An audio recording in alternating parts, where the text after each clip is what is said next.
Zibby Owens, and you're listening to the Webby-nominated podcast, Moms Don't Have Time to Read Books. More exciting news, I've recently launched Zibby's Picks book subscription service.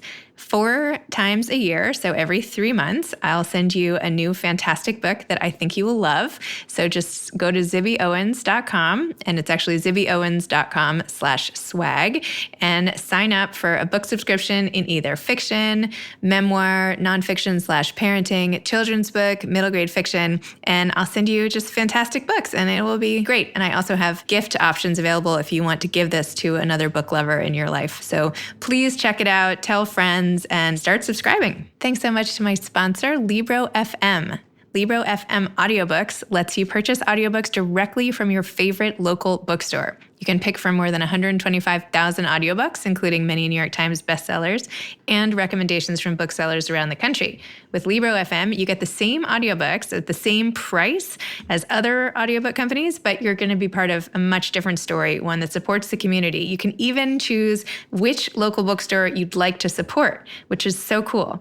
Listeners of my podcast can get a 3-month audiobook membership for the price of 1 month. Just go to libro.fm, libro.fm, and enter code ZIBBY, Z-I-B-B-Y. With every time you listen to an audiobook, now you can be proud that you're supporting a local bookstore. And the best part is that I have my own playlist on Libro FM, which is so cool. So the books that have been on my podcast and that I'm recommending are now in my own playlist. If you go to Libro FM/playlists, you can find it, which is so great. I am just beyond excited to be interviewing Candace Bushnell, who is the internationally best-selling author of 9 books, including Sex and the City, Lipstick Jungle, The Carrie Diaries, and 4 Blondes. Her latest book, called Is There Still Sex in the City, is currently in development as a TV series with Paramount already. 2 of her previous books, as you all probably know, were made into popular TV shows on NBC and the CW. And Sex and the City, of course, became the show on HBO and 2 blockbuster feature films. She's written for many publications, including Mademoiselle, Hamptons, and the New York Observer, for which she wrote the Sex and the City column. She hosted a radio show on SiriusXM Radio. She wrote a web series starring Jenny Garth. She even does some music videos. A Connecticut native, she currently divides her time between New York and Sag Harbor. Welcome, Candace. Thanks for being on Moms Don't Have Time to Read Books. I am thrilled to be here. It's an amazing setup here. As an author coming in, it's maybe the most beautiful place I've ever been interviewed. Thank you. Candace came into my apartment and has taken like 67 videos. I'm worried she's going to put my house in the market or something. I'm like, what is this for now? No, but it's wonderful. I love the idea of the salon and all of that. Oh, thanks. So it's great. Super fun. So I'm so psyched to have read Is There Still Sex in the City? I was a huge Sex and the City fan in every way, shape, and form. I was an extra on Sex and the City. Oh my One of the episodes, I know. Now, which episode was it? Okay, so Samantha had just been diagnosed with cancer and was trying to break up with Smith Jared. They were at Lotus nightclub, and you can see the top left corner of my forehead. So if you pause it, Right. Well, I was an extra in the pilot, and again, it's like a top left corner thing, and I'm in for like 2 seconds. But after doing that, I thought, being an extra it's kind of the worst because you are stuck there.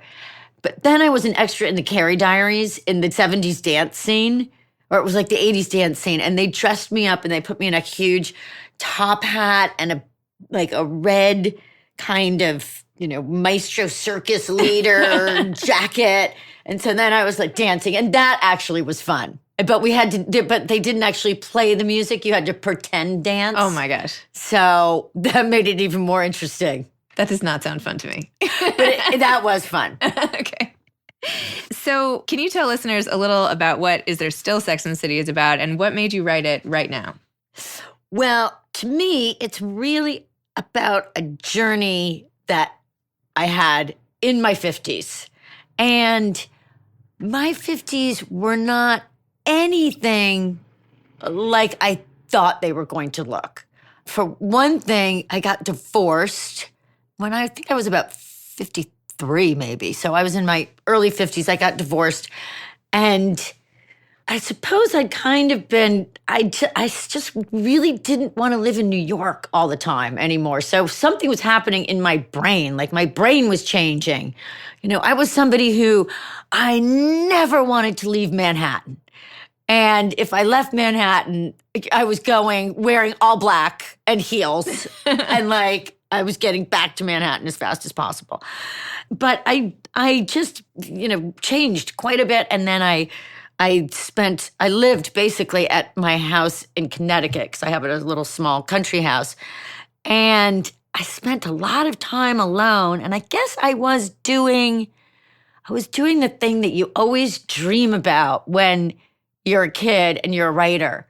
I'm just going to live in a little cabin in the woods and I'm going to write because that's all I need. And I'll have a little bit of food and I'll have dogs or something.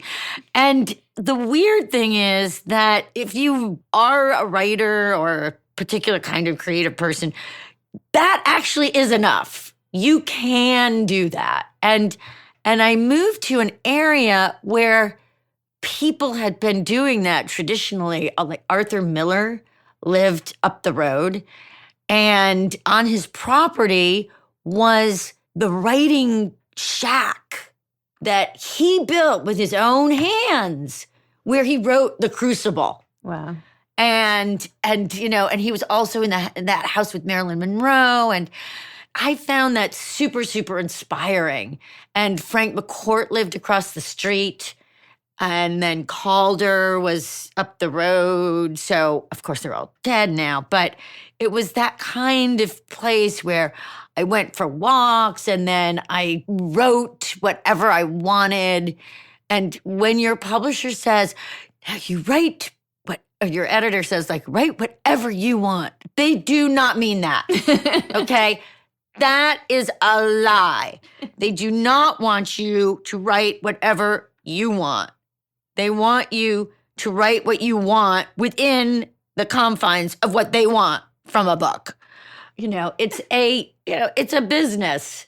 And I just wasn't conforming. I just wouldn't write that commercial novel that they wanted.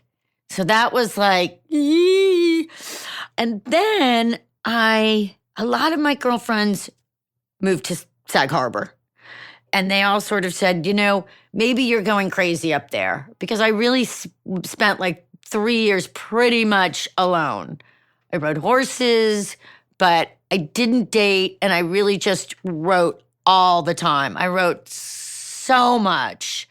And it was like during that time that I made this crazy music video and wrote a song on GarageBand. And people are like, what the hell's going on with her? And that actually is a phase of what I would call middle-aged madness. It's, at the end of menopause, I suppose, or when you've gone through menopause. I mean, the whole menopause thing, it's like, has all these freaking stages. You don't even know, like, where you are, whatever. And then after you've gone through this thing, you're postmenopausal, but it should just be something like, period free or something. I don't know. But I tried to look these things up, and I kept thinking that when as your hormones change, your brain is going to change. And so what's happening to women when the hormones change is that you're going from a reproductive brain, to a non-reproductive brain, which could mean a brain that's more about the self in a sense. And it seemed to me that maybe because women spend most of their lives taking care of others, this is nature's way of saying, I'm going to free you from those hormones that bind you so tightly to others and make you feel like, because women, when you're in those reproductive years, you really are second to other people. You put everybody else and their needs first. So this was what kind of launched this idea. And I realized I'm going through something, and I'm doing the thing that I always wanted to do, but never had permission to do. And it didn't exactly work out the way I wanted, but I ended up moving to Sag Harbor. And all of a sudden, when I felt like I was the only single person around, with the exception of a couple of girlfriends I had who never married, all of a sudden I had all these friends who were single again because they were in their 50s and they were getting divorced or had gotten divorced. So it seemed like, again, there's a coming together of single women. Like there's certain times when you really need your single women friends. And those are the times like before you're married and you have kids. And after you've done the reproductive life system, which is meet, get married, partner up, whatever, have kids, raise them to a certain point, get divorced. It's like you've done the full cycle, okay? And what I realized was, there's still people who, they still want to do the cycle again. They still, even though they did it, they had it all, and it didn't work out, yet people still want to go back and do that again. And that I found fascinating. So I really started taking a look around at, and there were all of these single women coming through Sag Harbor because there were a couple of women there who had houses, and then they have friends, and then the friends of the friends come. And I realized everybody was going through something that was very similar, which I call middle-age madness. And it's a confluence of events. And there's a lot of loss, and there are a lot of socks to the jaw. Like, whoa, didn't see that one coming. Boom. And then you get up again, and you're like, I think I'm going to be okay. And then boom. But it's, there's menopause, there's divorce, there's children leaving the nest, there's, usually like the death of a parent. It's just that statistically, that's how it's going to work out. And, it's a time when somebody's maybe going to get sick. And then it's also a time where if you have gotten divorced, it's going to be a time in your life, or even if you're not, money becomes important in a way that it wasn't before, because now you are thinking about retirement and you can see that future. And so that's something that people have to deal with in a way that they haven't dealt with. And all these and then there's this, if you're divorced, chances are you're going to be moving. So if you look at the overall picture, you have life's biggest stressors, which are divorce, death, and moving, on top of about 4 other major stressors. And you have women who are, in a sense, in a transitional period.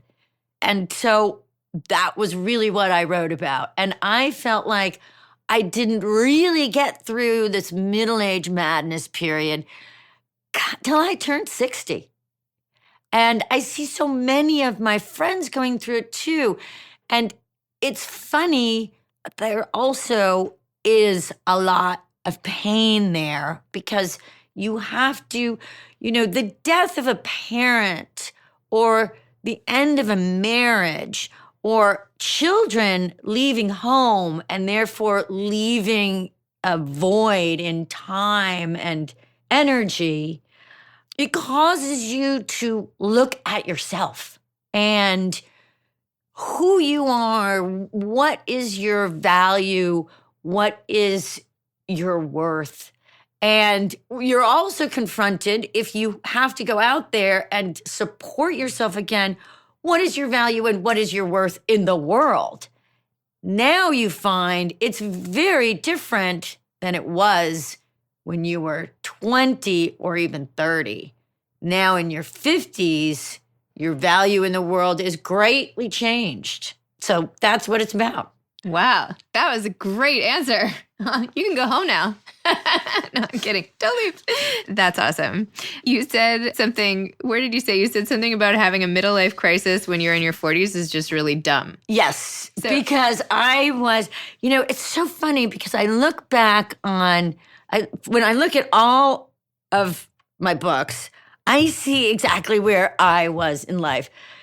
I was actually writing pretty much the same thing as Sex and the City when I was in my 20s in New York. And I wrote for women's magazines. And it was a good gig because you got paid $2,500. It was 2,500 words. And you had a month to write a 2,500 word piece. And I cannot tell you why, but it took every single day of that month. I don't know. I don't know. And then at one point, I worked at Self Magazine, and there were 4 staff writers, and it was like a big deal job. And we were paid really well. I think we made $30,000 a year. But the writing had to be so precise, and we were writing about mascara. And you would hand your copy in, and if you got your copy back with just a couple of changes, you'd be like, oh, phew. And then if you had like all these sentences or, looks like you didn't quite get the point, try again. It was horrifying. It was like the walk of shame, But I was writing about women in their 20s in New York, and all of, it was really about dating. And that was a super interesting time because it was the first time where women en masse, although it happened in the 1920s, moved out of the home and into the workplace. And all of a sudden, there are all these women in the workplace where there weren't before, and the male system has to figure out how to deal with them. And, we had all kinds of, the office romance. It was also the time of sexual freedom. So you were allowed to have premarital sex for the first time. I mean, the Big O was on the cover of Cosmopolitan, and it was revolutionary, the idea that a woman could have an orgasm. And so I was writing about all of that. And then in the 90s, it really was the single woman who wasn't still supposed to be single. And that was me. That was Carrie Bradshaw. Why are we still single? Somebody promised us that if we worked hard and had a career and looked good and that we were smart and in control of our lives, because that's what we were supposed to do, right? That we'd get this great guy. No. And then one of my favorite books is Trading Up, which is about, the woman is a borderline narcissistic personality, at least in Manhattan, which was something that was great. And then 1/5 was, I thought about being middle-aged. This is a long and super boring answer to your question. Not at all. Oh my, honestly, I could just sit here and watch you talk all day. I'm like, I should be filming this. You were like, you should have your own like stand-up comedy show. But so, there are no boring answers you could come up with. But when I wrote 1/5, I was in my 40s and I was married.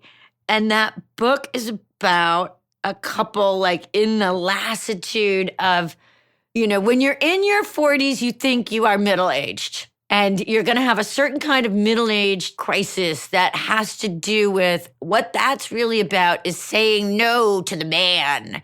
That's why only men had middle-age crisis, because, it was about railing against, the society restrictions of the office and having to be buttoned up and having to get home every day and have those responsibilities. It was about men breaking out of that.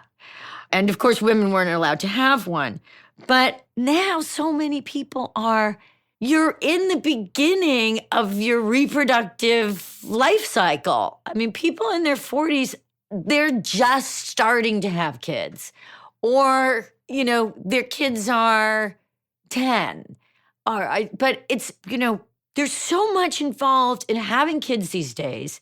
and having a family and so many obligations and so many things to do that it seems like you don't have a lot of time to say, and what I do is, am I doing the right thing?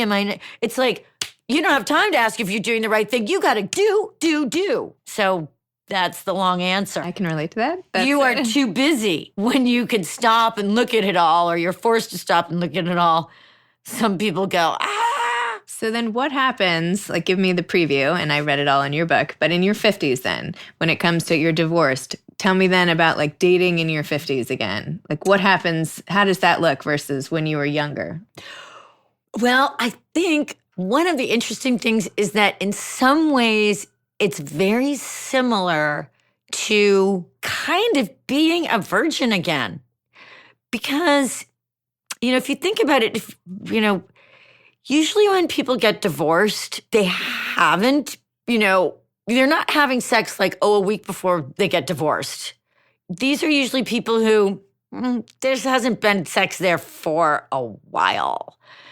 So they haven't had sex for a while. They probably haven't dated for 20 years. That's a real possibility. Right. And so much has changed in those 20 years. And, all of the things that you're expected to do, like, with dating in your 20s, like, oh, you're going to take your clothes off in front of strangers. Yeah, that's great when you're in your 20s. When you're in your 50s, you're like, I've got to take my clothes off in front of strangers?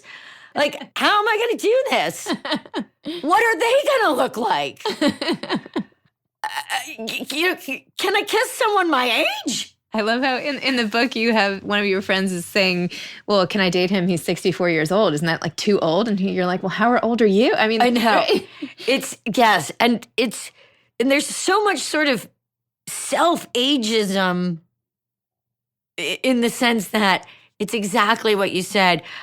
When I read somebody's 60 or 64, I think some old person. And then I remember I'm 60 and it doesn't feel old. And it didn't feel old to that person either, even though we have so much ageism. But it's also for people. I mean, I think it's disheartening because I think that dating isn't great for anybody of any age now. I don't see 20-something women, they're not coming up to me and saying, Candace, dating's never been better. They're saying dating's never been worse, and what's a date? And have you ever gone on a real date? Your chapter on Tinder was so great. I mean, after experiencing the whole thing, like what's your main takeaway? Because you started the whole chapter thinking that like everybody told you Tinder was terrible. Yes. And, weirdly, the way it ends with it's really just a way to get Instagram followers is, I'm not kidding. Like, I think at the end of the day, that's what it is. And I should probably go back up on Tinder and really update my photos, etc., because I feel like I need more Instagram followers. I could not believe in the book when you said you used your real name on Tinder, and people are like, "Are you the real Candace Bushnell?" And you're like, "Yep, that's me." I'm like, I cannot believe she did that. But you know what? Well, first of all, I didn't know how to fake my name, and I don't know. For some reason, I couldn't fake my name. I had to use my real name, so I did, and. It was fun. And people were very nice to me on Tinder. I mean, they were sweet. But everybody else has so many other bad experiences. I mean, I wasn't going on there as an anonymous kind of person. But I do, it really, look, the bottom line with Tinder and, I think maybe dating apps like Match, they really do want you to find a match because so many people say they've met somebody on Match. Right. But something like Tinder, it's a money-making algorithm designed by men to play into, the most base instincts of the, male, hormonally driven person. And that's really what it's about. It's about making money and keeping people on there. And it seems to hurt people's souls who are on it. I mean, that to me was what struck me, was how, I mean, they seemed sad, which makes sense because there's so much disappointment. It's like, I guess it's a casting call, really, at the end of the day. When I think back, because I used to go on casting calls when I first moved to New York, and they were so awful, and I felt so bad. I said to myself, I'm giving you permission to never have to do that again in your life. To never have to stand in line in a casting call and be judged. It's harsh, and you're there with all the other girls and everybody's like, they'll reject you if you don't have the right eyelashes. And we're like, I know.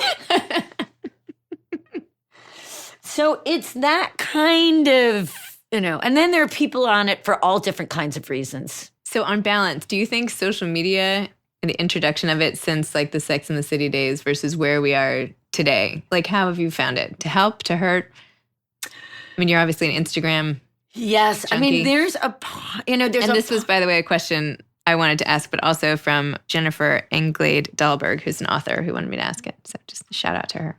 Anyway, go ahead. Hello, shout out. I mean, one of the things that I always wanted to do when I was a kid was my sisters and I did like little radio plays, and I used to make little movies when I was a teenager. And I studied a little bit of filmmaking, and I used to do it with it had the prongs and the sprongs, and you had to like cut it with a machine. And I was like really into making these little movies, but then I never really did it again. And so when Instagram started, I loved the visual aspect of it. Like when it first started, it seemed like it was super fun and great because they had the weird filters and you could do these different things. And I started looking at the world much more visually, and I really liked it. Mm-hmm. But now it seems like so I really like making the little movies and using it creatively, and then of course I want like a zillion more followers. All right, a zillion more. Do you have a goal? I don't know. I mean, maybe I'd try to get 50,000. I think you could do that. No, I'm not. They won't verify me. I'm not even verified. That's how messed up this whole That thing is messed up. That's crazy. Did you apply? I did. And they said no? That's insane. No, they didn't say no. They just haven't done it yet. Okay. Well, you have to apply again if it doesn't happen yet. You have to. Yes, I am. That's hello, crazy. someone That's from crazy. Instagram. Are you listening? So your book, and I know we're almost out of time here, your book ended on it was a really emotional ending to your book, and sort of an unexpected level of emotion that my heart was like, anyway. Well, that's good, because I mean, the thing about this book, and we're calling it autofiction, is the real things happened while I was writing this book. My father died while I was writing this book, and then my friend died, and I was almost at the end of the book. I mean, that part about like her and her MMB, Mm-hmm. they were going to get married, and then Well, don't give it away. right. So that was. Do you feel like there's some sort of closure? Like, do you feel like writing the book helped like sort of cap off your 50s, or like now you're? You know what? I really do, and I feel like I needed to do that. I mean, there's so many questions of like moving forward, and how do you want to move forward, and where do you want to move forward, and like what do I want to do? This is all about work stuff, by the way. Like I never even, moving forward to me is just about like work. Do I want to try to write a Broadway musical? Yes, I do. That's cool. Do I want to do a bunch of other stuff? Yes. So that's amazing. That's great. Okay, and last question. Do you have any advice for aspiring authors out there? Read a lot. I mean, look, the reality is that if you're going to be a writer, you will be a writer.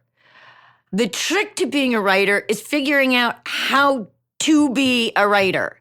And that is an individual path. Everybody, and also, the question is what kind of writer? Like, I always wanted to be a writer like F. Scott Fitzgerald. But it doesn't make sense to want to be that kind of writer anymore because nobody writes those books anymore and people don't really read those books about society.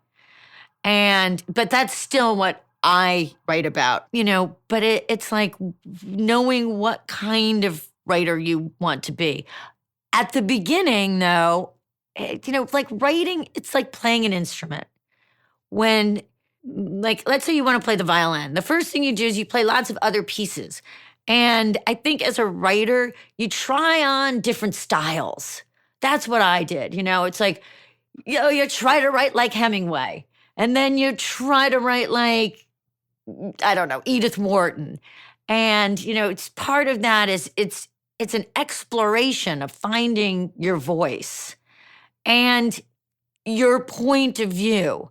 It's more than words on the page. You kind of have to see the world in a certain way that nobody else sees it.